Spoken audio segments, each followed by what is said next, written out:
Hello friends, this is Sumit and you are watching science of Sumit. तो friends, आज हम लोग और जो हम लोगों ने टॉपिक पिछले लेक्चर में समझा था उसको ही आगे समझने वाले हैं। तो और के अंदर हम लोगों को क्या समझना है, आज हम एक फ्लो चार्ट बनाएंगे। उस पूरे चार्ट के अंदर हम लोग देखेंगे कौन कौन से मेथड्स हैं, जिन मेथड्स का यूज़ करके हम लोग जो और होगा उस और का यूज़ कर उस और को मेटल में कन्वर्ट कर देंगे, मतलब उसके अंदर से मेटल को एक्सट्रैक्ट आउट कर लेंगे। तो पूरा हम लोगों को देखना है कि पूरा फ्लो चार्ट होगा। उस फ्लो चार्ट के बेस पर अगला वीडियो लेक्चर बनेगा जिसके अंदर हम लोग उस पूरा उन प्रोसेसेस को समझेंगे। तो आज हम लोग एक फ्लो चार्ट बना लेते हैं जिससे हम लोगों को पूरी चीज़ें जो है वो याद रहें और समझ में भी आ जाए कि हाँ, हम लोगों को इस और के अंदर हम लोगों को ये चीज़ पढ़नी है और इस प्रोसेस से इसका इससे इसको मेटल इस प्रोसेस के थ्रू इससे मेटल को एक्सट्रैक्ट आउट किया जाता है। तो चलिए स्टार्ट करते हैं फ्लो चार्ट बनाना।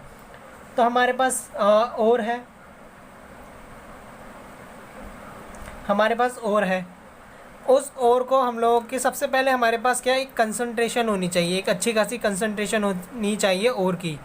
अगर हमारे पास एक बढ़िया कंसंट्रेशन है और की तो हम लोग उसमें प्रोसेस को आगे बढ़ा सकते हैं। अगर कंसंट्रेशन अच्छी नहीं है और की तो हम लोग क्या मेटल उसमें से निकालेंगे। तो सबसे पहले एक अच्छी खासी कंसंट्रेशन होनी चाहिए। तो हम लोग लिखेंगे इधर कंसंट्रेशन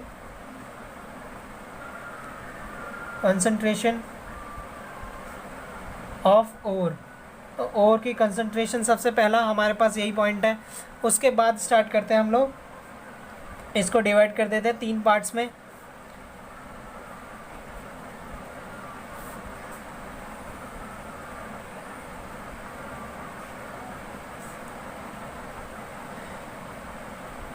इसको 3 पार्ट्स में डिवाइड करने से हम लोगों को मिलेंगे, और हम लोगों ने इसको 3 पार्ट में डिवाइड इसलिए किया है जिससे कि हम लोगों ने पिछले वीडियो लेक्चर में ही देखा था कि जो रिएक्टिविटी सीरीज़ के बेस में हम लोगों ने उन मेटल्स को डिवाइड किया था कि हाईली रिएक्टिव, मॉडरेटली रिएक्टिव और लेस रिएक्टिव या लीस्ट रिएक्टिव थे। तो उसी बेस में हम लोग देखेंगे कि कुछ मेटल्स ऐसे होते हैं, मेटल्स विद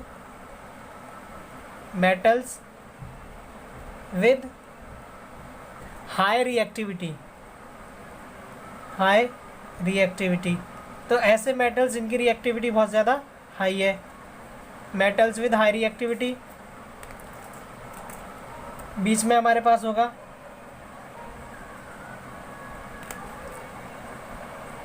मेटल्स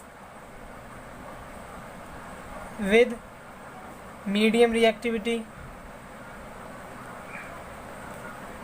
ये ऐसे मेटल्स हैं जो ईजिली रिएक्ट भी नहीं करते और रिएक्ट भी करते हैं क्योंकि इनके पास रिएक्टिविटी है और ये कुछ ज़्यादा रिएक्टिव, हाईली रिएक्टिव नहीं होते। और हमारे पास less reactive metals with low reactivity, metals with low reactivity.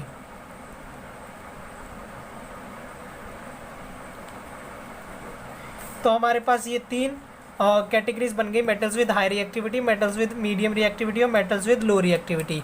इनके अंदर हम लोगों को सबसे पहले स्टार्ट करते हैं मेटल्स विद हाई रिएक्टिविटी। ऐसे मेटल्स जिनकी रिएक्टिविटी बहुत ज़्यादा हाई होती है, तो उनके अंदर हम लोग क्या करते हैं, ये जो ओर्स होते हैं वो क्या कहते हैं, ये जो मिनरल्स हैं वो ईजिली रिएक्ट कर जाते हैं। और जो और होगा इनके अंदर वो फ्री स्टेट में तो मिलेगा नहीं, तो उनको फ्री स्टेट में मिलेगा नहीं, तो जो एक प्रोसेस इसके अंदर लगाया जाता है जिससे कि हम लोगों को प्योर मेटल मिल सके, उस प्रोसेस का नाम होता है इलेक्ट्रोलिसिस या इलेक्ट्रोलाइसिस।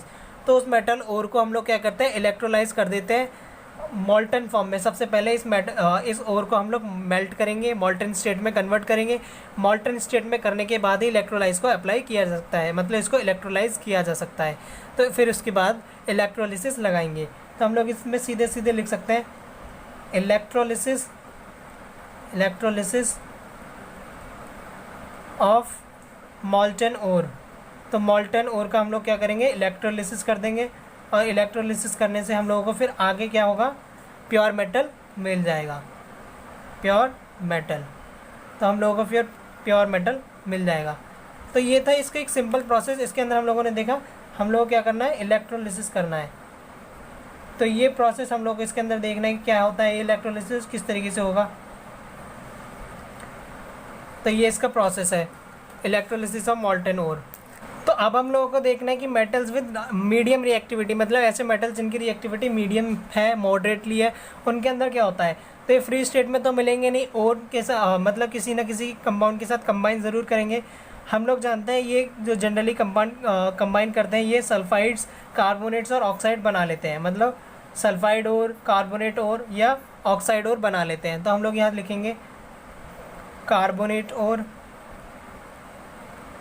तो ये कार्बोनेट और बना लेते हैं, या ये सल्फाइड और बना सकते हैं, तो सल्फाइड और।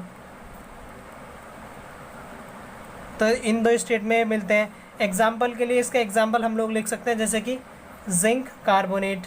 तो एक कार्बोनेट बना लिया ना जिंक, जो कि मेटल है, हम लोग इसमें से जिंक ही तो निकालना है फिर, क्योंकि इसने कार्बोनेट के साथ एक और बना लिया, कंबाइन हो गया और इसने एक कंपाउंड बना लिया जिंक कार्बोनेट।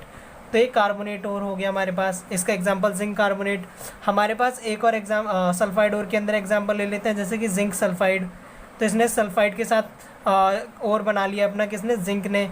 तो इसमें से भी हम लोगों को जिंक को एक्सट्रैक्ट आउट करना है। हमारे पास एक और एग्जांपल हम लोग ले लेते हैं HGS, मर्क्यूरिक सल्फाइड। इसको हम लोग मर्क्यूरी सल्फाइड नहीं, इसको जो बेसिक नेम है वो उसको कहते हैं सिनाबार।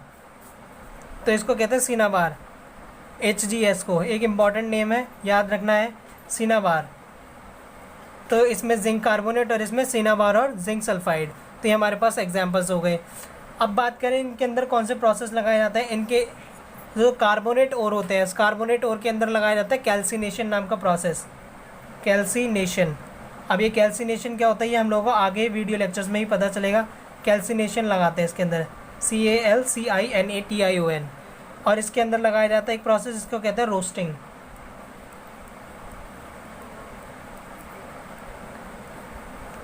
कैल्सिनेशन और रोस्टिंग। एक इंपॉर्टेंट चीज़ अभी हम लोग यहाँ समझ लेते हैं। कैल्सिनेशन के अंदर क्या होता है, लिमिटेड एयर दी जाती है, लिमिटेड एयर। और जबकि रोस्टिंग के अंदर एक्सेस एयर, मतलब एक एक्सेस अमाउंट में एयर को दिया जाता है, एक्सेस एयर। इसमें एयर की सप्लाई जो होती है वो लिमिटेड होती है। एयर मतलब ऑक्सीजन की सप्लाई लिमिटेड होती है और इसमें ऑक्सीजन की सप्लाई एक्सेस अमाउंट में दी जाती है। तो कैल्सिनेशन और रोस्टिंग दो प्रोसेस हो गए। कैल्सिनेशन रोस्टिंग करने के बाद जो हमारे पास मेटल बचेगा वो बचेगा ऑक्साइड बचेगा, ऑक्साइड्स ऑफ मेटल। तो मेटल का क्या बचेगा, ऑक्साइड। हम लोग लिख देते हैं यहाँ पे ऑक्साइड ऑफ मेटल। तो ऑक्साइड ऑफ मेटल हम लोगों को मिल जाएगा। मेटल का ऑक्साइड मिल गया। अब इसमें ऑक्सीडेशन हो रखा है मेटल का, तो ऑक्सीडेशन को रिमूव करने का तरीका एक ही है, वो है रिडक्शन। तो इसमें क्या कर देंगे, रिडक्शन कर देंगे। इसमें एक और प्रोसेस लगाया जाएगा, रिडक्शन टू मेटल। तो मेटल का क्या कर देंगे, इधर रिडक्शन कर देंगे। मेटल का रिडक्शन करने के बाद जो हम लोग को फिर मेटल मिलेगा, लेकिन वो मेटल भी अभी प्योर नहीं है, तो इसका हम लोग को क्या करना पड़ेगा, प्योरीफिकेशन। तो हम लोग लिख देते हैं यहाँ पे purification of metal, purification of metal. फिर हम लोगों को मेटल का प्योरीफिकेशन करना पड़ेगा। तो इसके अंदर हम लोगों ने कितने प्रोसेस देखे। सबसे पहले हम लोगों ने यहाँ देखा, इधर कैल्सिनेशन है, कार्बोनेट और में कैल्सिनेशन लगाया जाएगा। इसको याद रखने का तरीका ये है, C से कार्बोनेट और C से कैल्सिनेशन, तो CC। अब सल्फाइड के लिए रोस्टिंग लगाया जाएगा। और इधर इसके बाद हम लोगों को ऑक्साइड मिल गया मेटल का, तो इधर एक और प्रोसेस है, वो है रिडक्शन टू मेटल। इसका फिर रिडक्शन किया जाएगा और फाइनली इसका प्योरीफिकेशन भी किया जाएगा। तो इधर तीन प्रोसेस देखने हैं, calcination, roasting, reduction to metal और प्योरीफिकेशन ऑफ मेटल। तो तीन प्रोसेस इधर हो रहे हैं। फाइनली बात करते हैं मेटल्स विद लो रिएक्टिविटी, ऐसे मेटल्स जिनकी रिएक्टिविटी बहुत ज़्यादा कम होती है। उसके अंदर क्या होता है, ये जो मेटल्स होते हैं ये सल्फाइड और बना लेते हैं, सल्फाइड ओर्स ही बनाते हैं जनरली। तो ये सल्फाइड और बना लेते हैं, जैसे इसके अंदर सल्फाइड और बनाया था, सल्फाइड और बना लेते हैं। और जिसके अंदर सल्फाइड और बनेगा उसके अंदर हम लोग कौन सा प्रोसेस लगाते हैं, रोस्टिंग। तो इसके अंदर भी रोस्टिंग प्रोसेस ही लगेगा, रोस्टिंग। अब रोस्टिंग करने के बाद हम लोग को क्या मिल जाएगा, मेटल मिल जाएगा। ये मेटल भी प्योर नहीं होगा, फिर इसकी हम लोग क्या करेंगे, रिफाइनिंग कर देंगे। अब ये रिफाइनिंग क्या होती है इसके बारे में भी हम लोगों को फर्दर लेक्चर्स में ही समझ में आएगा। फिर इसकी रिफाइनिंग कर देंगे, फाइनली फिर हम लोगों को एक प्योर मेटल मिल जाएगा। तो इसके अंदर दो प्रोसेस देखने को मिले, एक रोस्टिंग और दूसरा रिफाइनिंग। तो ये है पूरा चार्ट जिसके अंदर हम लोगों ने समझ लिया कि हम लोगों को ये सारी चीज़ें समझनी है। मेटल्स के अंदर जिनके पास हाई रिएक्टिविटी होती है उनके अंदर इलेक्ट्रोलिसिस नाम का एक प्रोसेस होगा, उसको समझना है। ऐसे मेटल जिनकी मीडियम रिएक्टिविटी, उनके अंदर कैल्सिनेशन रोस्टिंग होती है सबसे पहले, फिर उसके बाद रिडक्शन होता है मेटल का, और फिर फाइनली प्योरीफिकेशन हो जाता है मेटल का। ऐसे मेटल जिनकी रिएक्टिविटी बहुत ज़्यादा कम होती है, उनके अंदर रोस्टिंग होगी और रिफाइनिंग होगी। याद रखने की चीज़ यही है कि सल्फाइड के अंदर हमेशा रोस्टिंग होगी, सल्फाइड और रोस्टिंग, सल्फाइड और रोस्टिंग। अगर कार्बोनेट और है तो उधर सिर्फ कैल्शिनेशन होगा। याद रखने का तरीका सी से कार्बोनेट, सी से कैल्शिनेशन। तो ये था पूरा फ्लो चार्ट जिसके अंदर हम लोगों ने समझा कि कंसंट्रेशन ऑफ ओर का हम लोग कैसे मेटल को एक्सट्रैक्ट आउट करेंगे प्योर फॉर्म में। तो इसके बारे में हम लोग को फर्दर लेक्चर्स में ही समझ में आएगा बिल्कुल डिटेल्स में।